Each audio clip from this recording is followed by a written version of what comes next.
une des caractéristiques de l'esprit de la fin des temps, vous voyez, c'est la rébellion. C'est la rébellion. Nous voulons pouvoir arriver à croire qu'on peut se passer des hommes de Dieu. La réalité, c'est que quoi que ce soit que Dieu veuille faire dans ta vie, il le fait à la mesure à laquelle il te connecte à la bonne personne. Autour de Jésus-Christ. Vous savez, si le Seigneur vient et il te dit charge-toi de ta croix et suis-moi, n'est pas la naïveté de croire que tu vas porter ta croix de façon aisée sans qu'il y ait un Simon de Cyrène. Tu risques de voir ta croix te tuer parce que tu méprises le ministère d'un Simon de Cyrène. Et Simon de Cyrène est celui qui est forcé à aider ce roi des rois qui est notre Dieu et notre vie à porter sa croix. Ne pense pas que s'il y a une prophétie qui déclare que bien que tu sois né dans la grange, ta tombe sera avec les riches. Ne pense pas que tu dois pouvoir mépriser le ministère d'un Joseph d'Arimathée. Donc de quelque manière que ce que le ciel a déclaré doit s'accomplir sur la terre, il faudrait que tu puisses honorer le ministère des personnes que Dieu introduit dans ta vie.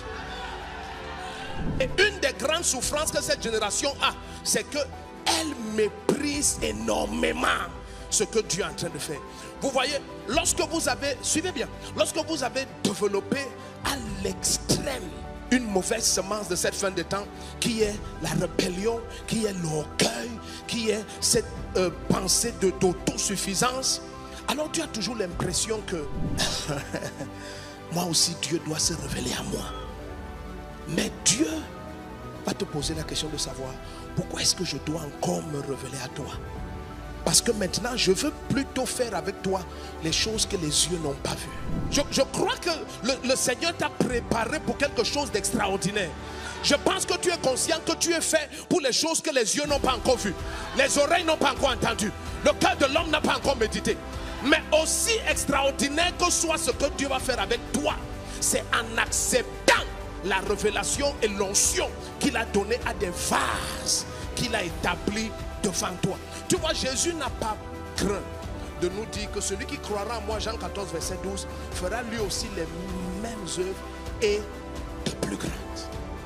Mais si tu ne peux pas accepter que ce Jésus qui est pleinement homme est aussi pleinement Dieu, tu seras choqué de découvrir que quoi que ce soit que tu aies vu Jésus faire, tu ne pourras même pas reproduire cela.